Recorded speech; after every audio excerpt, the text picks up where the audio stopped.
হীন রাস্তা, প্রচন্ড রোদ্দুরের তাবানো, একটাও লোক নেই।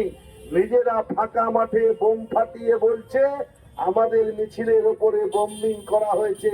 এটাও আবার কয়েকদিন পরে মানুষ প্রমাণ করে দেবে যে ভারতীয় জনতা পার্টি আবার মিথ্যা বলছে, আবার মিথ্যা বলছে, আবার মিথ্যা বলছে।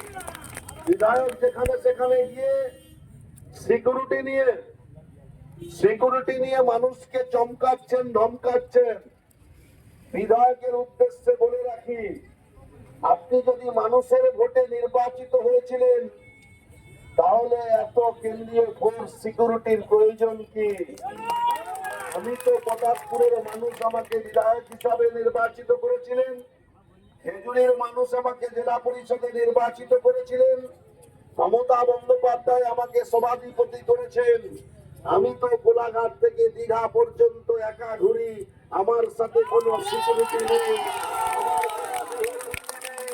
আমার দেহরক্ষী সাধারণ মানুষ, তার কারণ তৃণমূল কংগ্রেসের কর্মী হিসাবে, মমতা বন্দ্যোপাধ্যায়ের সাথী হিসাবে, সঙ্গী হিসাবে মানুষের ক্ষতি করিনি।